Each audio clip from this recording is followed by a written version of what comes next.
Hi everyone, welcome back to the Navigate Credit Union Broadcast Center. I'm GoLocal News Editor Kate Nagel. I'd like to thank Ray Rickman for coming in to give his big view, and I'd like to now thank a regular guest, regular columnist, Joseph Molina Flynn, for coming into the studio. Thank you so much. Thank you, Kate, as always. I appreciate your taking the time to come on and give us an update with the Rhode Island Latino PAC, big anniversary year, and some pretty heady fundraising numbers. Yeah, so today is actually the 1 year anniversary of the day that we were elected to the board of the Rhode Island Latino PAC, and we're quite happy with the year that we've had so far.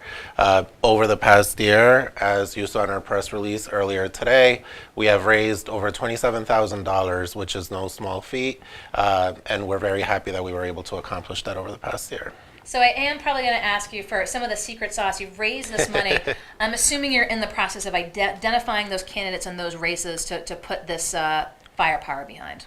So we did donate some money to some candidates during the primaries. I think what we are looking to do right now is probably maintain a lot of it for institutional stability, and we're thinking forward. I know this is crazy, but it's Rhode Island, and we're thinking forward to 2020 and 2022, and the fact that a lot of that money will be necessary then. And so there will be some donations coming, but the majority of it will be kept in reserves for so that we don't have to start from the ground up the next time around.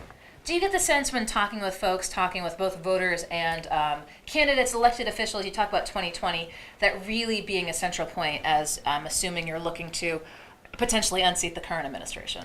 Yes, I think that is a huge thing. Everybody's focused already on 2020. I think for a lot of Rhode Islanders, they already know what they're going to do in a couple of weeks here, or less than 2 weeks actually, and we're already thinking about what is going to happen with the current administration and how that'll have down ballot effect. So I do think that's a very real thing. It's kind of crazy because this election hasn't happened yet, but presidential elections do draw more people, and they have pretty serious consequences as we've seen over the past year and 10 months. And so we've had you in a lot to talk about immigration issues, which we will tack to shortly. A few of the political pundits I've talked to recently, because we are still reaching the midpoint, have said maybe it's a little too early to look to the Democratic side as to who the challenger might be, and that the pool looks deep. What do you think will be the determining factors, after we see what Congress looks like after this election? But there's a lot of folks whose names are on that potential short list. How do you envision that process playing out as the Democratic side looks to see who the field's going to be for 2020? I think the Democrats definitely need to take a deep analysis of who's going to get the win numbers. And I don't think that they've been very effective in doing that and identifying a candidate who's going to get win numbers. There are certainly sort of your establishment Democrats like Elizabeth Warren and, some people might say she's a little bit more progressive, but there are definitely people who are being considered that are more establishment, but they might not draw the numbers. We saw that with Hillary. Hillary did not draw she drew the numbers, but not the Electoral College. And I think that's what the Democrats really need to do, is identify a true leader for the party that is going to defeat him handily in an election. Because the other thing that we're probably going to see is no matter who it is, and if they win, and no matter what the number is, he's going to try to challenge that and say that there were millions of illegal votes and yada, yada, yada. We've heard it all before, and it won't be a surprise when we hear it again in 2020. You do mention the construct of the Democratic Party, and it's not much different than the Republican in that they tend to elect amongst themselves the sort of heir apparent, if you will. But don't forget, too, Barack Obama was sort of that rising star that came out. And do you envision that's what will be needed, is that a person who might not necessarily be that household name right now? I mean, so certainly one would hope that that's where they would look, because look at how well Obama did, right? And not only well in the numbers that he drew, but also well, I think, in his administration. And there are some names being thrown out there, including the governor, who has made some lists of people who think that she should run, who are not household names on a national level just yet, who may very well be the people that we need to carry those numbers forward. I know that some of the other names being thrown around are like Kamala Harris, who's fantastic, Cory Booker, but we'll just see. I mean, I don't think there's an identified candidate yet, but I think there needs to be one soon. So you talk about it being a year mark since I first had you here in the studio when you were elected president of the Rhode Island Latino PAC. And now we're fast friends. So talk about how the year looks moving forward. Did you anticipate the year when you first took the position, when folks take these organizational roles, from both policy and elections to fundraising, how do you envision year 2 moving along, especially as it's going to be a non-election year?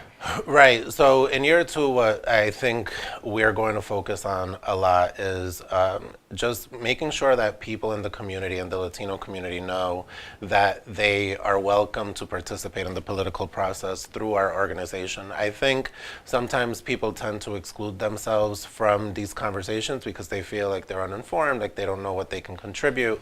But our organization truly wants to welcome all of those individuals in the community who want to participate. And so I think that's what we're going to focus on, is making sure that we provide more access to deeper pockets within the community, so that we can be truly representative of the entire Latinx community here in Rhode Island, which we think we are pretty representative, but there are deeper pockets within the community that we haven't been able to reach yet. And let's put on your immigration attorney hat here Yeah. now as we talk to the international issue that is garnering so much attention, and this is the caravan of Central American immigrants now in Mexico, ostensibly making its way towards the U.S. border. I believe, the president's tweeted a number of times, and the last one I believe he said was discussing shutting down the border, even to those seeking asylum. Is that legal? No. So under international human rights law, it is not legal for him to shut down the border for those people seeking asylum. And look, the asylum process is complicated. It takes years sometimes for asylum cases to be adjudicated, but there is a fast process conducted at the border to determine whether the people coming in actually have credible asylum claims before they let them into the country.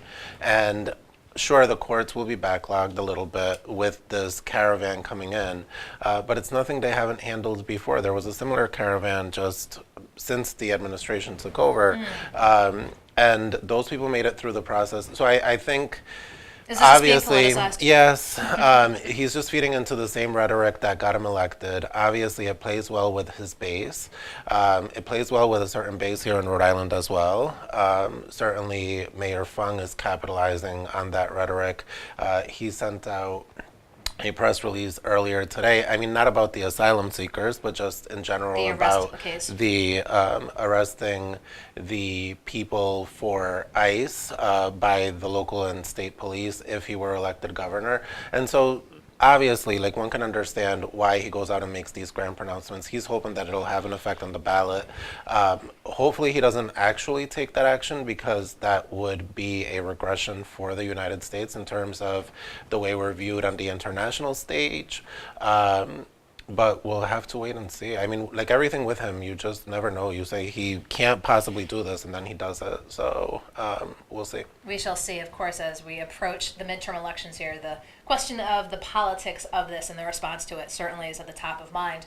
But let's look ahead. Again, we'll know when the chips fall what Congress looks like moving into 2019. But, here we are, 2019. Will Congress ever be able to get anything accomplished on immigration?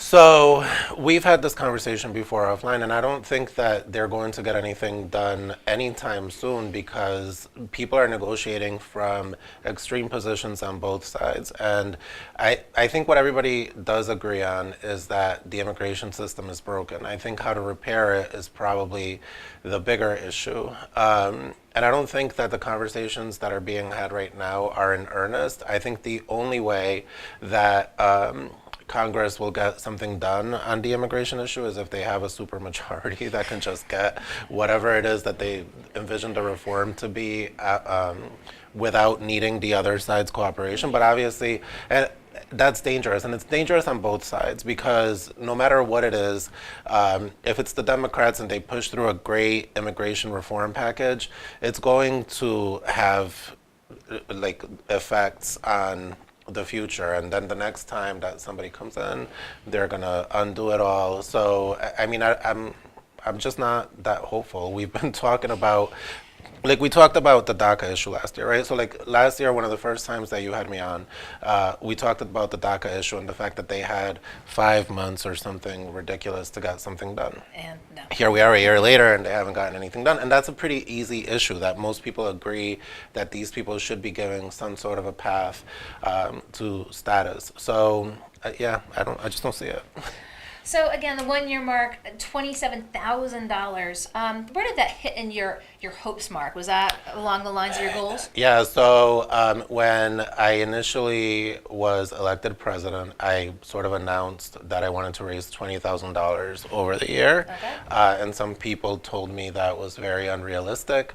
I have a great board, including my vice president, Marcela Betancourt, and the treasurer, Wesley Rodas, among others, right? We have a 9-person board, but I worked very closely with them to make sure that we hit that goal. And then exceeding it is just the cherry on top of the sundae. Well, we'll see what happens when we have you in here for year 2, heading up the Rhode Island Latino Pack. Joseph, Molina, Flynn, I appreciate you taking Thank the you time so to much. come into the studio. Sorry I was a bit cynical, but thank you for having me. Don't go anywhere. I'll be back here to wrap up in the Navigant Credit Union Broadcast Center.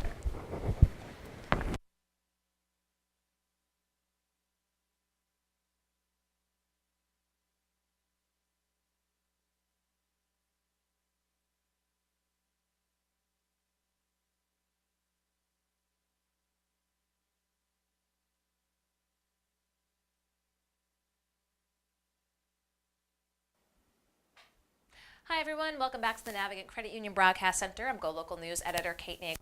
We'd like to thank you for joining us this Friday afternoon, kicking off with Ray Rickman, former state representative, on The Big View, and also Joseph Molina Flynn at his 1 year mark as the head of the Rhode Island Latino Pack, also putting on his immigration attorney hat, talking about that caravan of Central American immigrants now in Mexico making its way towards the United States. Continue to check in with GoLocal throughout the afternoon and weekend on GoLocalProv.com and find us on Facebook. We look forward to seeing you back here in the Navigant Credit Union Broadcast Center on Monday for Business Monday with Josh Fenton. Have a great weekend and go Red Sox. I'm GoLocal.